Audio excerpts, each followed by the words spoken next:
Abonnez-vous sur notre chaîne YouTube Kadhafi Moumoudi pour ne rien manquer. C'est ça, retirez parole là, le papa Mbasso. Ça va continuer comme ça. Le papa Mbasso.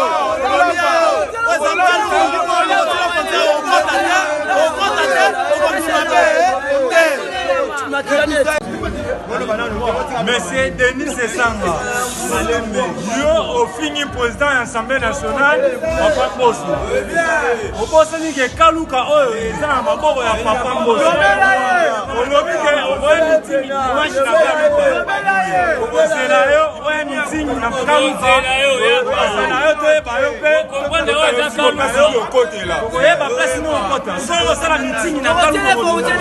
Oyo respecte Papa Mbosso. Soki o respecte Papa Mbosso te. Oye na kaluka. En tout cas, c'est ça Honorable Président, merci pour la parole.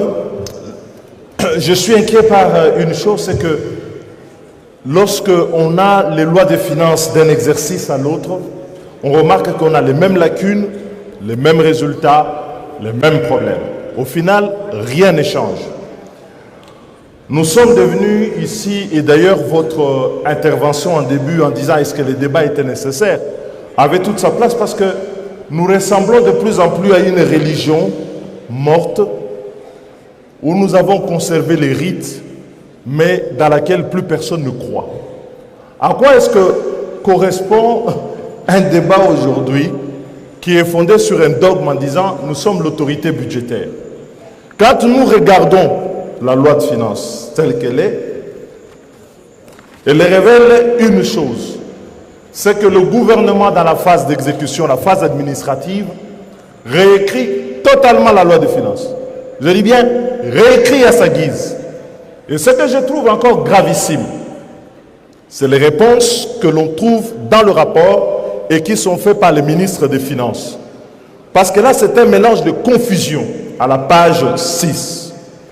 Le ministre des Finances justifie le dépassement des crédits par l'autorisation de mouvements de crédits, qui sont certes autorisés par la LOFIP, mais qui ont une limite. Les dépassements dont nous parlons dans la loi telle qu'elle a été exécutée sont des dépassements qui sont allés au-delà de ce que la loi autorise par la voie réglementaire. Vous avez des crédits qui sont dépensés à 200%, à 300%, par certaines institutions. Cela n'est pas permis.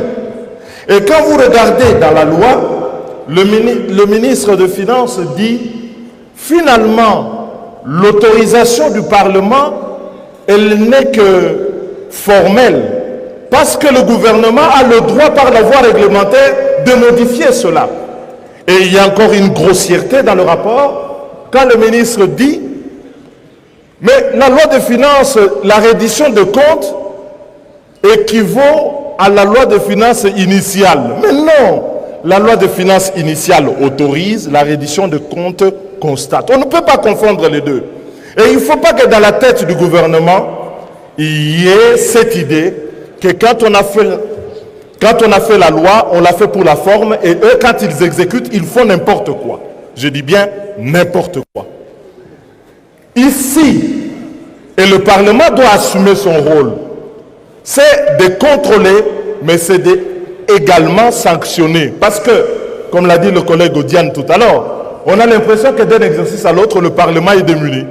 Et du coup, l'IGF fait à notre place le boulot que notre commission doit pouvoir faire. Je dis ici qu'il y a une délinquance dans la gestion des finances publiques qui ne peut plus être tolérée. Et il faut prendre des mesures. Moi, j'attendais dans les recommandations qu'il y ait des mesures claires de ce point de vue.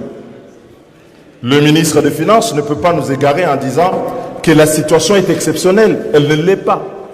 Depuis des dizaines d'années, chaque fois, la reddition de comptes nous montre que le gouvernement s'en fout. Nous disons nous sommes autorité budgétaire, mais le gouvernement s'en fout.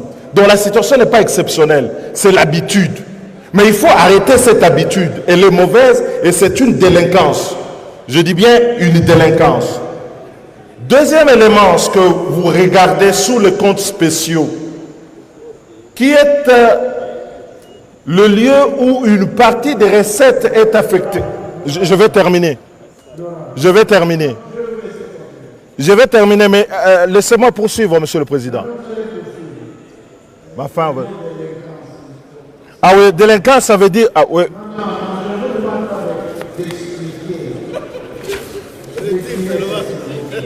Mais, honorable Président, vous avez votre religion, j'ai la mienne. Une délinquance, c'est une délinquance.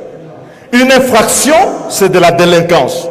Je ne change pas sur ce point. Il y a de la délinquance financière. Et je dis ici, oh ben vous la gardez. De toutes les façons, on savait que vous êtes le pape d'une religion qui n'en veut pas.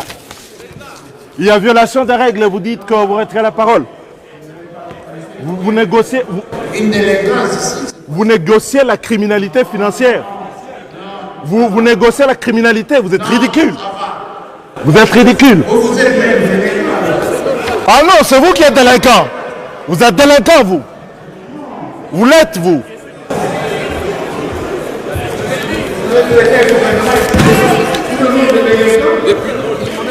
Mais la violation des règles, c'est de la délinquance.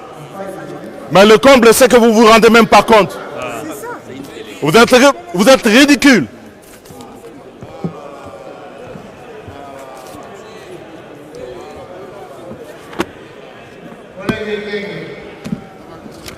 C'est un délinquant.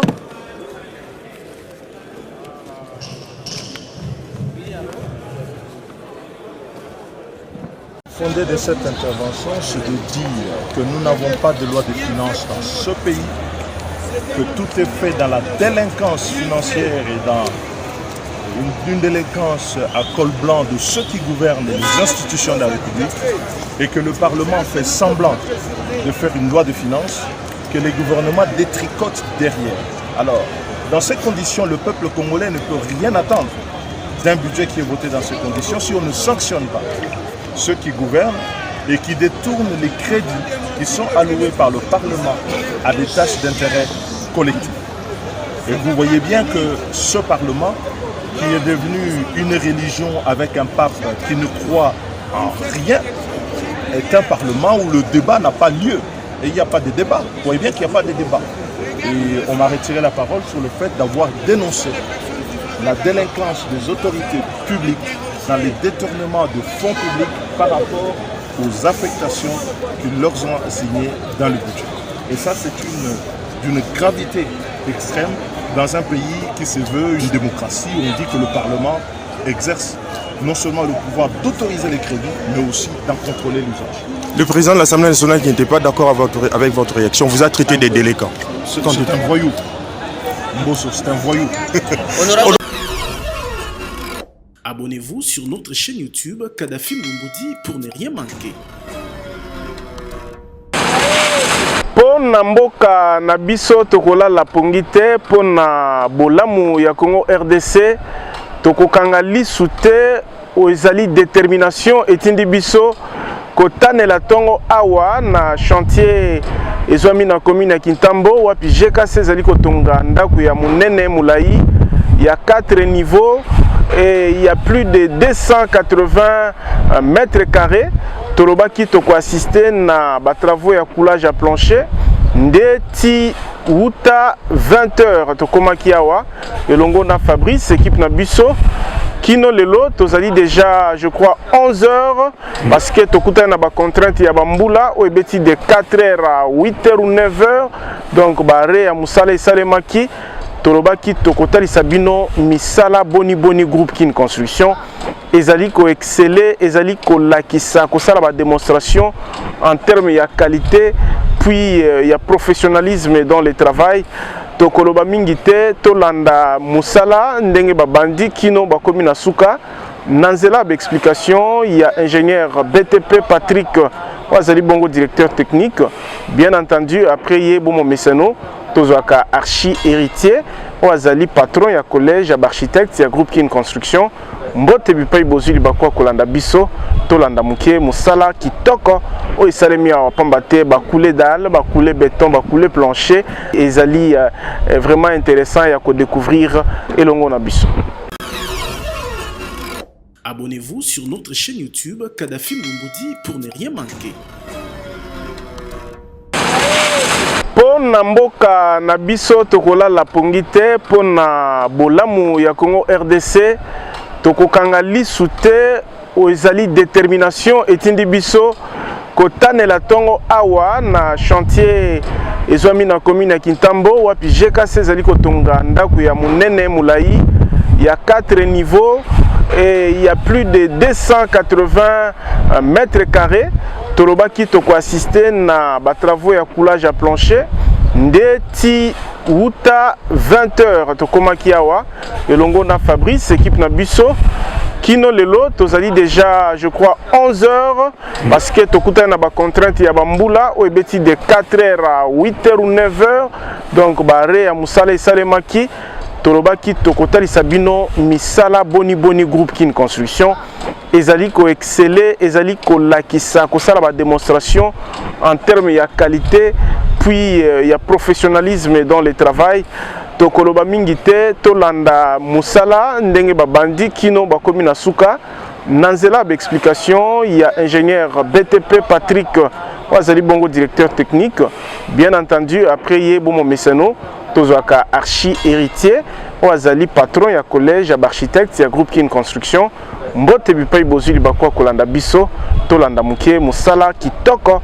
o isalemi ya pamba te bakule dalle bakule béton bakule plancher ezali vraiment intéressant ya ko découvrir elongo na biso.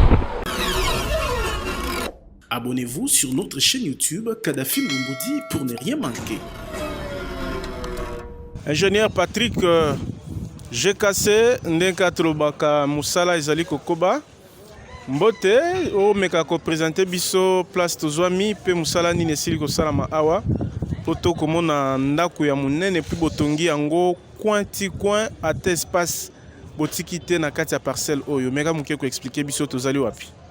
Merci beaucoup mbote na balandi ya manaka na biso ya je totonga ekolo o to benga totonga kasi tokotonga na banani voilà mutuna totunaka bato o batala ke bino bozwa ba rêve na bino comme réalité comme bobanda ikozela yango GKC yango bozo mona biso awa tozali na Kitambo to wana mususu client mo benga le big non papa ingénieur ko pesa ba adresse na biso complété pour na ba sécurité na biso pe ya bandako mais tozali na Kitambo précisément en face à stade Vélodrome donc so yoka pemeni awa ba o ba ebi déjà ba pemeni tozali na kotonga ndaku ya munene o bozo mona ya 280 mètres carrés 285 mètres carrés chantier oyo likolo to récupérer l'espace mais na se to tika ki espace pour na ba circulation ya kobongisa na se ezali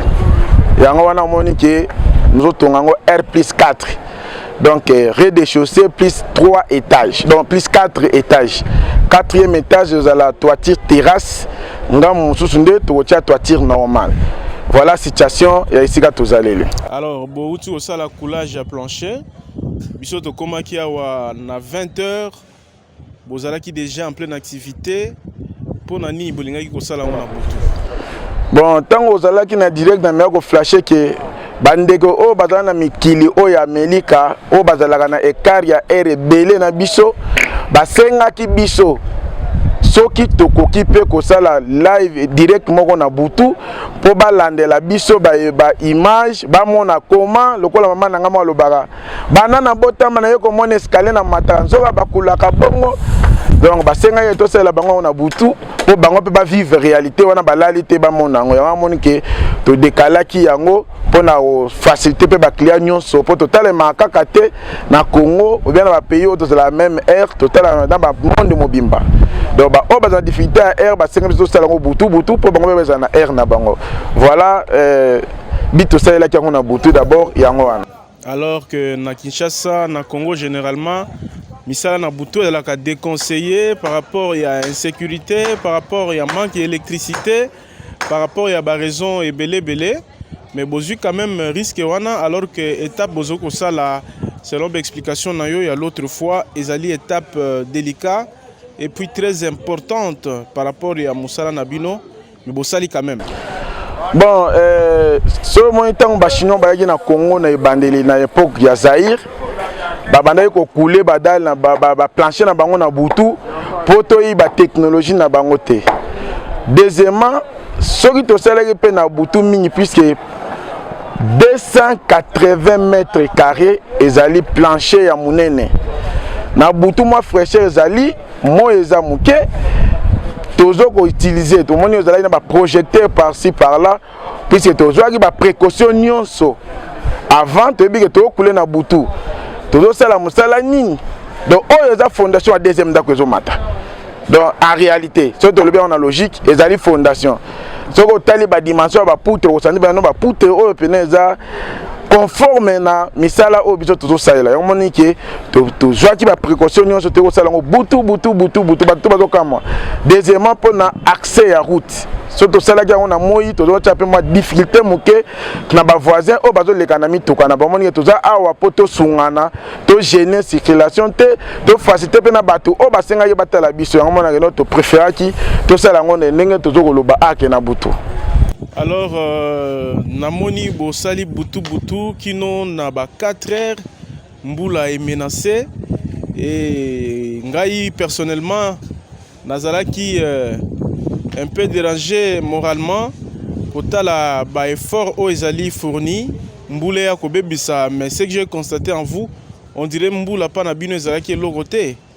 D'où vous tirez toute cette confiance?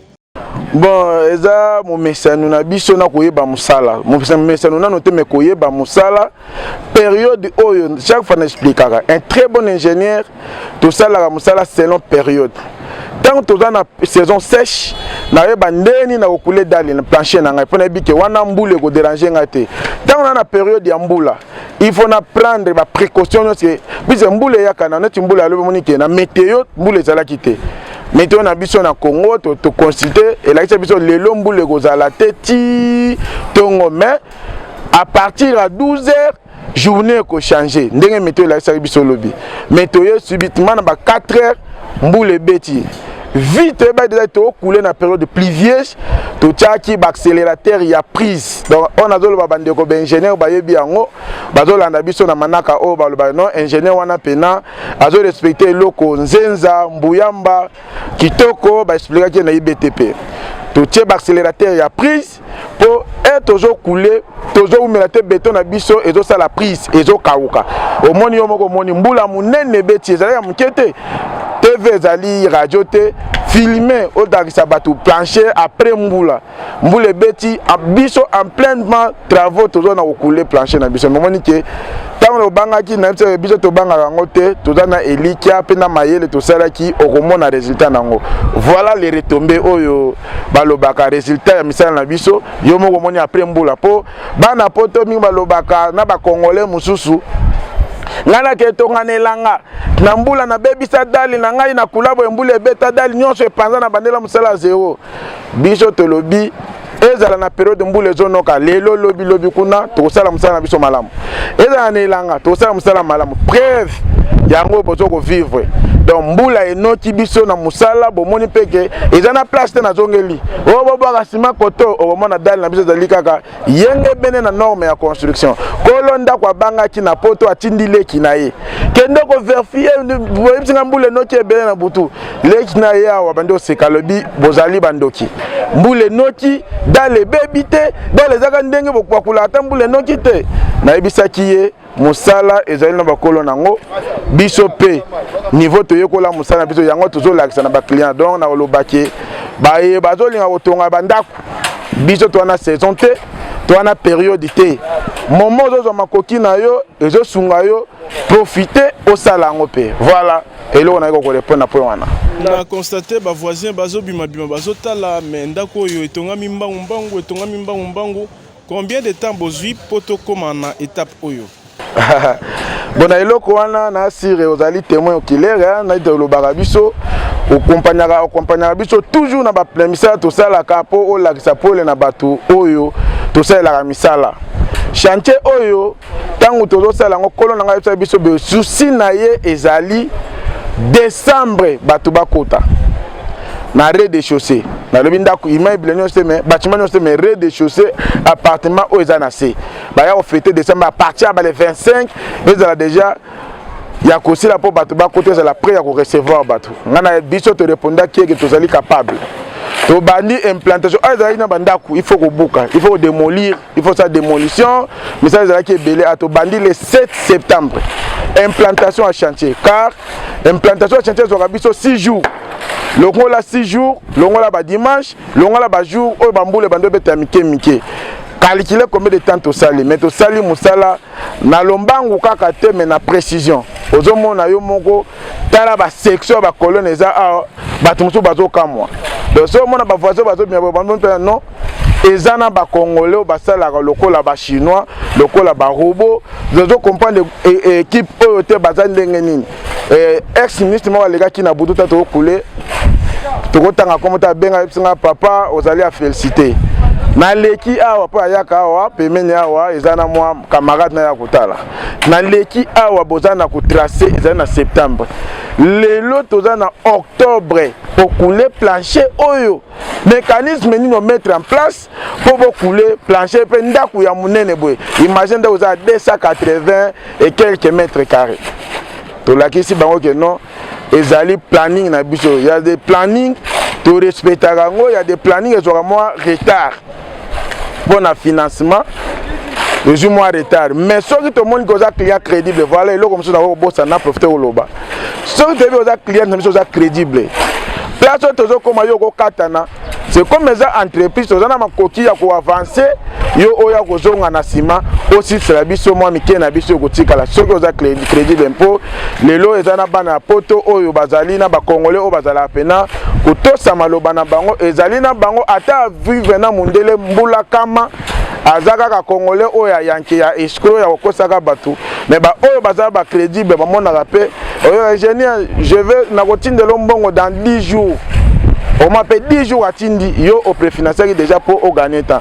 Ingénieur, là il y a un mois de contre-temps, dans 2 semaines, dans 1 semaine, dans 5 jours. Au moins, bon, tu es temps à promettre jour au commissaire, on appelle à Corussia Monique, Tokenda, na Moussa, na Bango, toujours respecté. Pour eux, autres, tu as un cas de décaissement, il y a client, le tour à boiter. Mais elle classe senti que non. Bateau qui est bien et facilité et PCP courage il y a solder moi ma coquine biso poto comme na ba niveau oyo maçonnerie na nyonso tozomona ba chambre bokaboli ba salon comment vous avez fait au sali ndenge ni n'attend qu'un record aux autres la biso wana bon on a planning des travaux et là on a bête le belango mingi un très bon ingénieur faut planifier misala nao tant au client ya ki tozala ki na 2 semaines exécution 3e semaine alors bi ingénieur au tika na 15% chance pour na boto la marché na ngai parce que au yebisa na 45 jours mais déjà au leki si 14 jours nazomona yo kaka lokolo to tambo bisa kiye mosala ya ndako oyo ya pasi toyebi ba point ezalaka donc ndenge tosali wana yo ozomona ngo te po bino omona ke levazo telaka ndako ya 4 niveaux fondation na bino ekozala peu près ya combien de mètres donc tango tozosala misala wana tozo ko planifier na kulaki dali ya douane o to lakisaki jour wana na vu quelques éléments na renforcer koto na vu mettre mono charpentier mono kota kuna na amiyu ba betaka plancher donc ba moni biso lokola ba robot koto ba ferrailleur bazo leka koto ba charpentier ba mono na amiyu ba kanyi musala na bango koto pe ba mettre mongol bazana ko beta maçonnerie tozo kenango elongo tibo monike na se kuna so koto tshela finition ko ba neto couleur plancher boye kuna tshela crépage carreau porte donc eto bando kende déjà toujours respecter mbala moko kuna penda ko zosila koto pe toko komata soki makoki ezali na maître d'ouvrage voilà c'est étonnant exact que tomoni ba ouvrier ba maçon ba tété ba contremaître voire binomoko ba ingénieur uta butu kino tongo batu basali butu mais bazali toujours makasi politique ya casting au bosalaka ezalaka nini pour que batu ba résister lokola ba robobo bon moni tango to sala misala oyo to ko lobaka nyonso te po mettre ta formé nganga kofi aloba nganga ta formé mwana na ye atia secret moko pona ye moni bato ebele ba entreprise ebele ya construction ba koma kolanda o biso tozo lobila to loba teke to lobi ya koleka bango beto store leka bango te bazwaka siko ba notion bakomi ko appliquer la politique ya commerce. En tant qu'ingénieur, na point moi on a entrepreneur. Un entrepreneur c'est un commerçant aussi. D'autant toujours soungana, ngana bi ba pratique nazo utiliser pour battre ba motiver. Ezana benja so bazumba linga ya zala bien ko leka batunyoso. Ako sepelate ma ayo avec maçon na eta bakabola mbongo azoki 200, azoki 300, azoki 400. Alors ba dans une semaine peut-être zolanga $300, peut-être zolanga $600, mais biso to mutioka main d'œuvre ya ba maçon. Donc tant que tu es main d'œuvre, tu es bien que ce que tu es main d'œuvre, on a moussal un peu de motivation. Et là on a les bosses sur le cas de la gambon.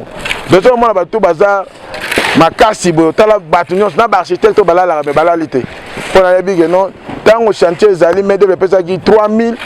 Bah ma chose ba ozoa 2500 ba ozoa 2500 bilo ozoa 500 et à part ça moi prime ezanga raté ba ozoa ba prime na bango mo e motiver bango mosala ezokende na sibino mo moni ndenge mosala salemi butu na se ambula bato baza na souci ba komisa mosala mutu je pense que d'abord philosophie ça d'abord je pense à bango maté ya ndenge idéologie entreprise na biso zali j'ai cassé ezali entreprise oya biso bana Congo toza ko la mingi patriotisme donc toza sala pena mingi ki congolais yone oza bo kanze mwana poto azali nzambe asala ka mbongo kuna po abebisa mbongo na Congo te anyoko amaka lokola yo anyoko amaka pe ba misusu naza bana na poto aza même pas na place à kolala mais azui likanza otonga na Congo po yo ozwa frère il faut bocha mayele bocha bolingo pe conscience na misala na bango po mbongo eza pasi mosala papa asala to ebite ezate po to tongi ya yembango ezana ya bato yo yebi ke to tika na ba fondation to zo kende selon bozuna e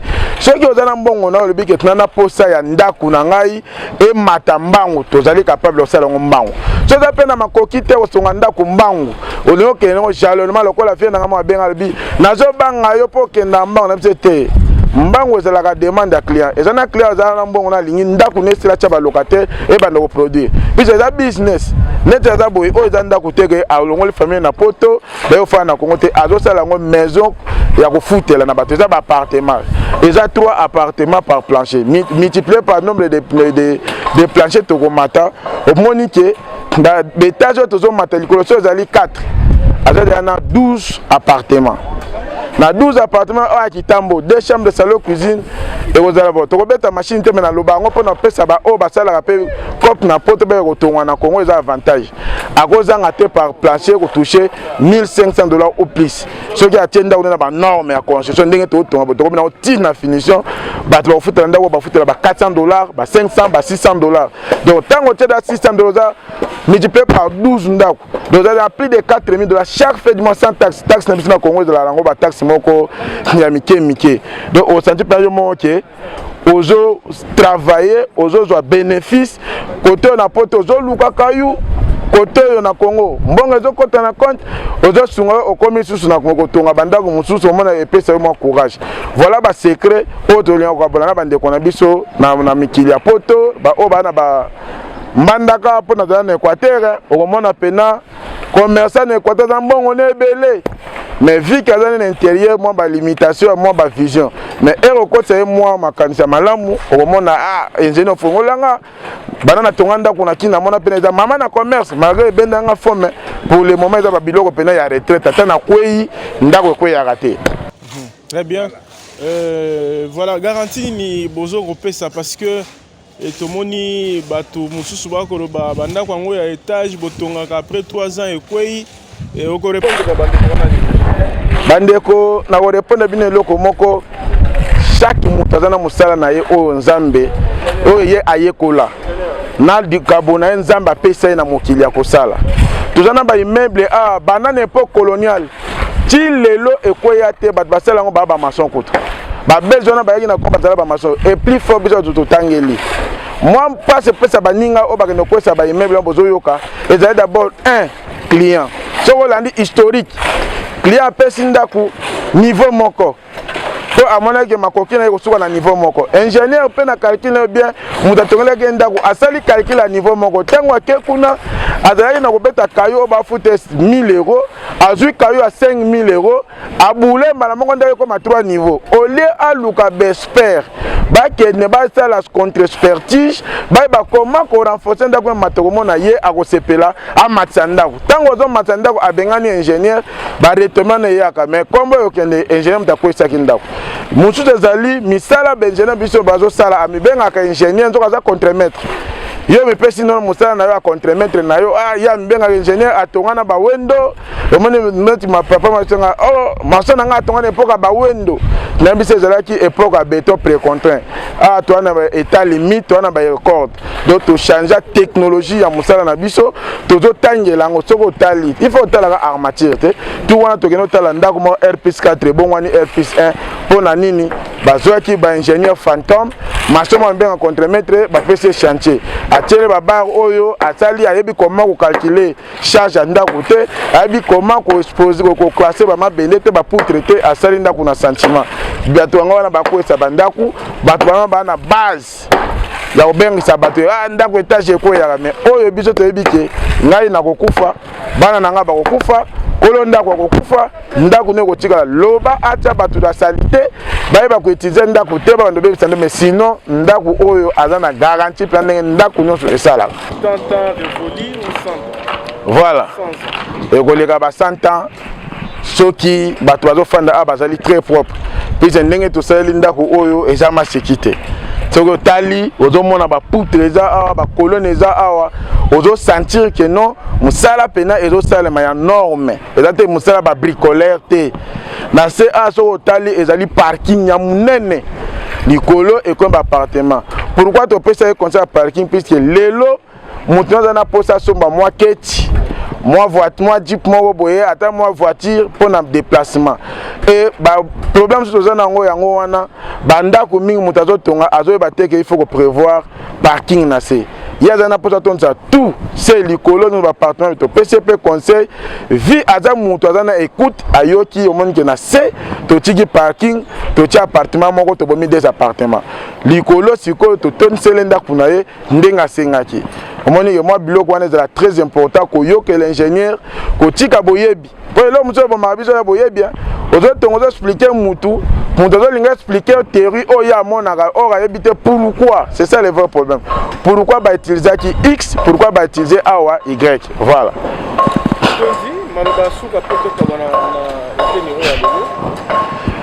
bon pour na émission na biso lelo liloba na biso ozalaki ba nyonso ba pesa ki biso ba projet oyo d'abord moi retard moke bo emeka kolimbisa biso puisque ngai moko na uta ko bela makashi na ko valider ba projet te et côté la ba client sans que to ça lango débat contradictoire to ça na bureau moni collège d'assesseur tango bayaka deya a contrôler ba projet na ba architecte no so ba salaka dernier signature zalaka ye akwa prouver ngam na so na client to yebaka ba posa ba client c'est pour moni que bino bato o bo pesa biso ba projet ezali te ke ba marché l'équipe biso te nzoto ebujaka to bela ki mwa makasi menzamba sungi to zongi na makasi to pesi te na botondi na ba o nyonso ba sungi biso na zela losambo na moi mosolo ba mso batinda ye ingénieur 1000 francs somba aspirine ingénieur to kotele ba mabondeli na ba passer ba sela biso ba jeune poto zo moi ki ma bokasi o to zana ngolelo to zo se bino botondi bo mesana kaka kolanda biso bo bengi Kadhafi Mbumbudi kaka soko beti Kadhafi Mbumbudi okomona ye azali wana azali manager oyo azopesa bino entreprise oyo azali crédible bona biso eloko nanto betela ngo c'était faut kozala nanu crédible na posa na souci ya kosunga bandeko bo bengi Kadhafi Mbumbudi akopesa bino numéro ya DT Patrick akopesa bino numéro ya archi héritier so na poso visiter na architecte akopasa numéro ya architecte so na poso lobana DT pour tuna ba question yo etali technique ou bien besoin na yo akopesa numéro na biso boko contacter biso to kosola na bino boko zwa biyano na mituna na bino. Abonnez-vous sur notre chaîne YouTube Kadhafi Mbumbudi pour ne rien manquer. Voilà, Bolandi, ingénieur BTP Patrick, directeur technique du groupe Kin Construction.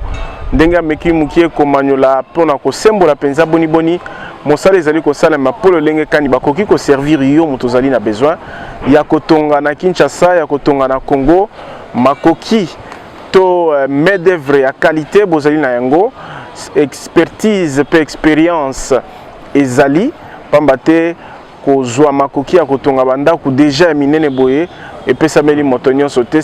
Sika watolanda archi-héritier yo nde patron ya collège d'architecte boni ba concevoir ndako oyo boni misala yango ekokoba tolanda archi-héritier. Abonnez-vous sur notre chaîne YouTube Kadhafi Mboumoudi pour ne rien manquer. Archi-héritier Mbote, papa journaliste, Mbote na elongi ezali na mwa pongi kasi na monoko suri des akaka, c'est-à-dire que musala atako elebino nde bakino balobaka, mais bozali quand même satisfait na rendement na réalisation oyo to komona. Et merci en tout cas. Je n'ai bien un témoin oculaire na biso parce que otika biso te eza na mbula nit lelo eza na molindi na butu nit lelo toza libano ensemble. Donc yo nous avons demandé premier témoin oculaire ya sacrifice tout ça pour la peuple congolais. En fait, on a vraiment tellement sacrifié parce que kotala oyo to lubaki puis kokisama peu na délai moko et puis na ngonga moko et puis la qualité est bien. En tout cas, on a vraiment satisfait. Et au moment où on a toujours au seka parce que il y a le frappe dans le frappe dans le retour bien coaché maman donc musique fort. Mais selon conception Nabino et na direct déjà expliqué que biso que na plancher moko ils en a 3 appartements, c'est-à-dire ndako oyo kozala au moins na 10 appartements ou plus.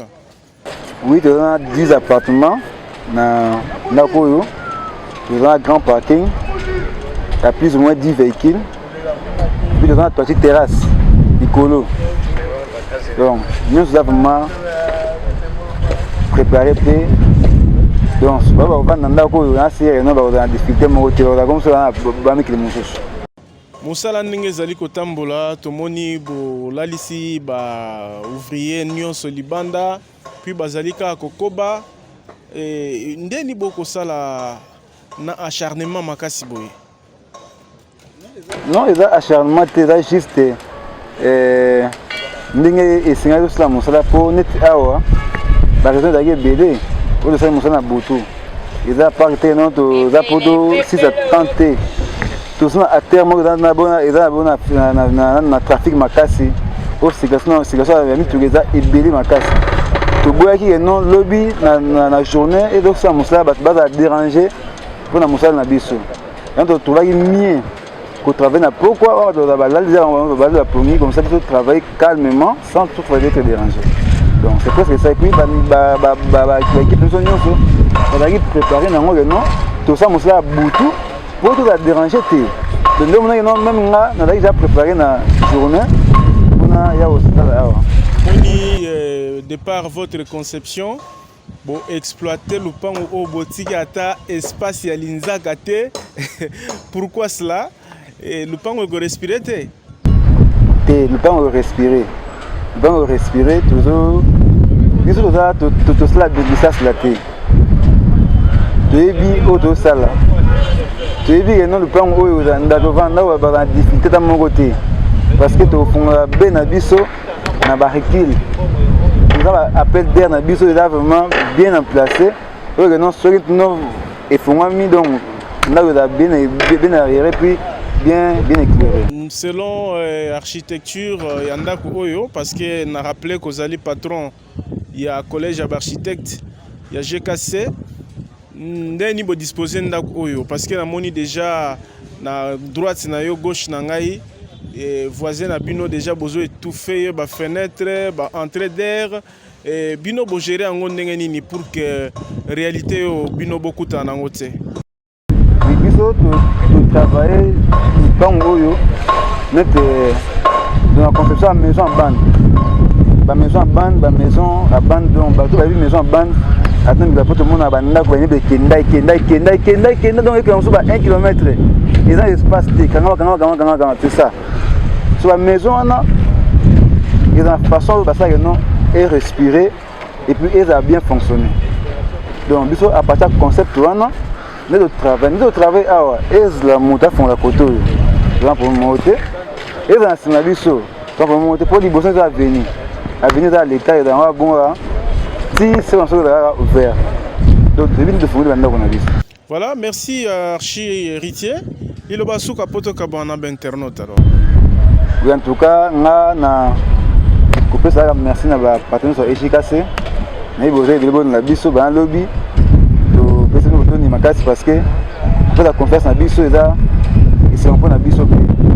Donc tout ça pour na bino, to travailler pour na bino pour que non vous satisfait à 100% donc pour ko ba robenga, ko ba ko pese confiance na bino pour toujours servir à temps et puis na durée na temps recours na dollar la GAC là l'on est tout l'avance là.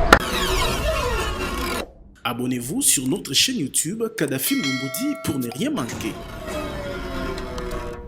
Voilà manaka na biso to tonga Congo et suki awa tozalaki ne sengo ndembo zali ko pesa biso à tout moment tant na bino pona kolanda ezali pe occasion pona bino ya ko découvrir bana ya mboka ya Bwania mayele pe bazali na makoki ya ko rendre bino service comme il se doit ezali groupe une construction bato bazali na volonté ya ko pesa ba résultat et l'amour bosili ko découvrir eteni ya yambo ya ndako oyo parce que ezali tout première étape comme pratiquement na suka etikalika ba finition ya appartement oyo ezali na se pambate moko nango alingaki bato bakota voilà totondi ba ingénieur ya GKC nyonso ba architecte ba contremaître ba maçon ba tété ba ferrailleur ba ebanso ba électricien parce que je vous dis que tozalaki awa ba équipe nyonso etaneli tongo parce que mutu na mutu falaki a surveiller évolution ya misala par rapport ya département na ye si ma caméra ezalaki toujours Fabrice Bengo yepe alalaki libanda kaka poto servir bino bomona musala ndenge ezali kokoba botika na kimia tokuta na bino mikolo mizali koya na chantier mususu soki pe kosengela kozonga wato kozonga pona kotalisa bino misala. Bye bye. Abonnez-vous sur notre chaîne YouTube Kadhafi Mbudi pour ne rien manquer.